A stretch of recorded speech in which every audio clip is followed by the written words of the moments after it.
প্রিয় স্যার ম্যাডামরা স্কুলে আসেননি, ছাত্রছাত্রীদের তাই মন খারাপ। শিক্ষকের অভাবে বিপাকে কলকাতারও একাধিক স্কুল। একদম গন্ডগোল করুন, মন দিয়ে পড়াশোনা না করলে জীবনে কিচ্ছু হবে না। আর একটা কথা মনে রেখো, তোমরা হচ্ছে জাতির ভবিষ্যৎ। বাজলো ছুটির ঘন্টা। এই ঘন্টা বাজানোর মানুষটিও আর নেই। সুপ্রিম রায়ে তিনিও চাকরি হারিয়েছেন। আমরা মথই জলে পড়েছি যাকে বলে, কারণ এই যে গ্রুপ ডি, উনি স্কুলের সমস্ত কাজই উনি করতেন। সবচেয়ে ইম্পর্টেন্ট হচ্ছে আমাদের ফিজিক্স, কেমিস্ট্রি, বায়োলজি তিনটে ল্যাব ওই অশিক্ষক কর্মী একাই সামলাতেন। প্রশ্নপত্র সময়ে পৌঁছে দেওয়া, ঘন্টা বাজানো, বিভিন্ন আপনার তো ডে টু ডে কাজ রয়েছে, তো সবগুলোই একদম ব্যাহত হয়ে গেছে একদম হঠাৎ করে। দক্ষিণ কলকাতার যোধপুর পার্ক বয়েজ স্কুল, এই স্কুলে একজনই অশিক্ষক কর্মী। সুপ্রিম রায়ে তার চাকরি গেছে। এখন অশিক্ষক কর্মীর সংখ্যা 0। আমরা মথই জলে পড়েছি যাকে বলে, কারণ এই যে গ্রুপ ডি, উনি স্কুলের সমস্ত কাজই উনি করতেন। সবচেয়ে ইম্পর্টেন্ট হচ্ছে আমাদের ফিজিক্স, কেমিস্ট্রি, বায়োলজি তিনটে ল্যাব ওই অশিক্ষক কর্মী একাই সামলাতেন। প্রশ্নপত্র সময়ে পৌঁছে দেওয়া, ঘন্টা বাজানো, বিভিন্ন আপনার তো ডে টু ডে কাজ রয়েছে, তো সবগুলোই একদম ব্যাহত হয়ে গেছে একদম হঠাৎ করে। Dumdum Motijheel girls high school, এই স্কুলে চাকরি হারিয়েছেন 2জন শিক্ষক এবং 2জন শিক্ষাকর্মী।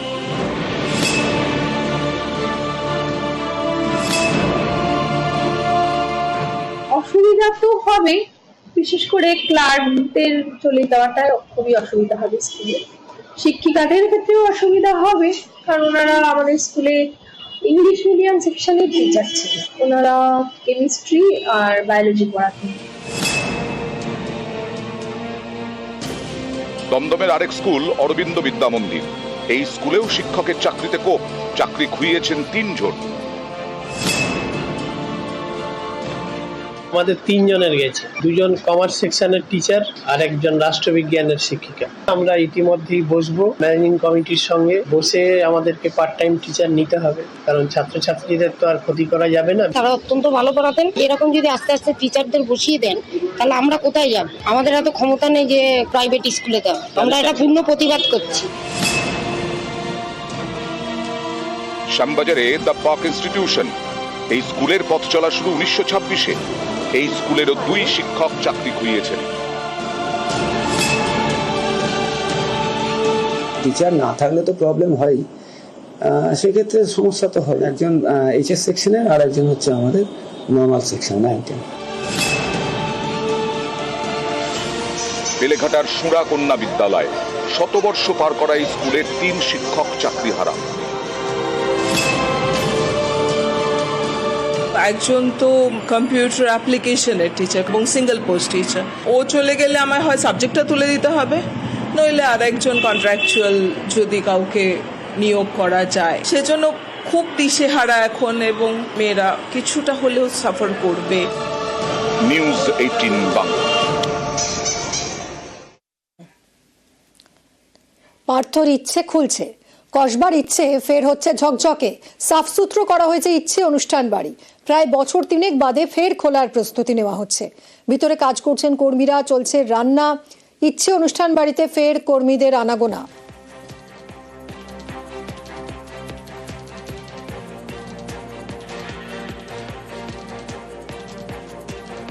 ফের ঝকঝকে হচ্ছে ইচ্ছে।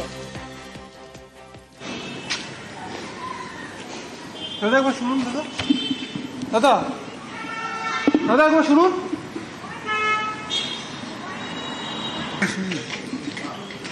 মানে কিছু বলতে হবে আপনাকে কিছু বলতে হবে না। আপনি কবে থেকে আছেন এখানে দাদা? কাজ করেন? কি কাজ? আপনি কতদিন ধরে আছেন? লুকিয়ে পড়ছেন কেন? কি কাজ করছেন ভেতরে? লুকিয়ে পড়ছেন কেন? এখানে শুনুন, লুকিয়ে আছেন কেন? 2022-এ পার্থর গ্রেফতারির পরই বন্ধ হয় ইচ্ছে। আদালত এবং ইডির অনুমতি কি রয়েছে? ইচ্ছে খোলার জন্য কি অনুমতি নেওয়া আদৌ হয়েছে? প্রশ্ন তুলছেন এলাকাবাসী।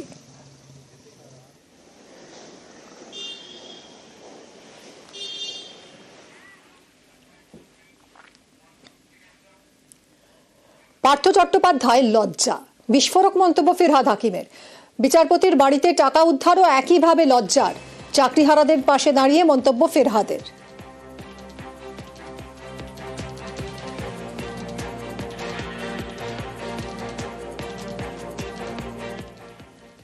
একটা হচ্ছে যে যেটা টাকা বেরিয়েছে এটা আমাদের জুডিশিয়ারির পক্ষে সবার পক্ষে অত্যন্ত লজ্জার।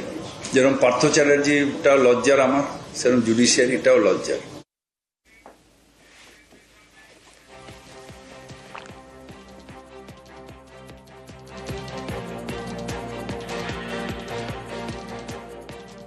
সুপ্রিম রায়ে প্রায় 26,000 চাকরি বাতিল। মমতার নিশানায় বাম বিজেপি। চাকরি বাতিল ইস্যুকে অস্ত্র করতে মরিয়া বিজেপি। জাতীয় স্তরে ইস্যু করতে দিল্লিতে সাংবাদিক বৈঠকে সম্বিত পাত্র।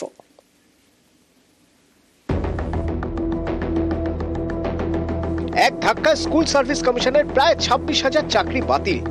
বৃহস্পতিবার সুপ্রিম কোর্টের রায় ঘোষণার পরে সুর চড়ান মমতা বন্দ্যোপাধ্যায়, নিশানা করেন বাম বিজেপিকে। এডুকেশন সিস্টেমটাকে কোলাপস করতে চাইছেন বিজেপি সিপিএম। একবার আপনাদের লজ্জা হলো না? সিপিএম নিজের আমলে কি করতেন? চিরকুটে চাকরি দিতেন। গণশক্তিদের যতগুলো রিপোর্টার চাকরি করে তাদের প্রত্যেকের বউকে আপনারা চাকরি দিয়েছেন চিরকুটে। কই তার তদন্ত তো হয় না? ভ্যাপামের কেসে কি হয়েছে? মধ্যপ্রদেশে 50-এর ওপর লোককে খুন করা হয়েছে। কি শাস্তি হয়েছে অপরাধীদের? হাইকোর্টে এই ভার্ডিক্টটা প্রথম দিয়েছিলেন বিজেপির একজন, যিনি এখন এমপি হয়েছেন। জাজমেন্ট জুডিশিয়ারি ছেড়ে দিয়ে বিজেপির এমপি হয়েছে। আজকে তারা কোন মুখে বড় বড় কথা বলে? তাদের দায়বদ্ধতা নেই, দায়বদ্ধতা ছিল না, এবং আমি বিশ্বাস করি এটা বিজেপি করিয়েছে। চাকরি বাতিল ইস্যুতে বিজেপিও সুর চড়াচ্ছে। তারা চাইছে বিষয়টিকে জাতীয় স্তরে ইস্যু করতে। তাই শুক্রবার সকাল সকাল দিল্লিতে সাংবাদিক বৈঠকে বসে যান বিজেপির জাতীয় মুখপাত্র সম্বিত পাত্র।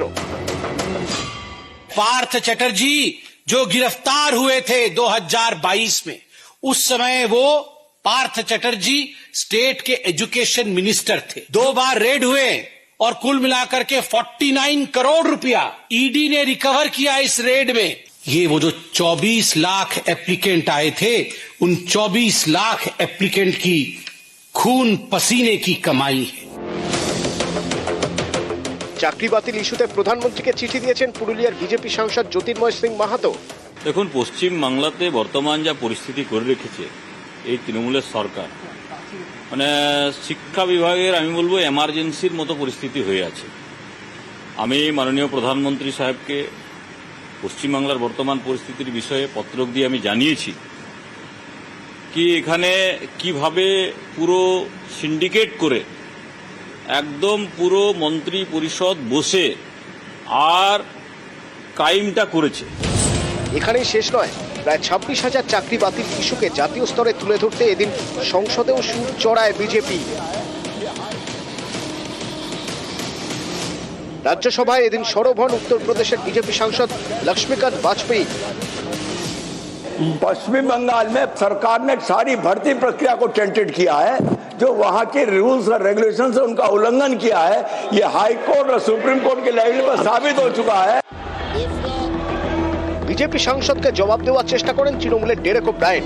এই সময় তুমুল হই হট্টগোল শুরু হয়, অধিবেশন মুলতুবি হয়ে যায়।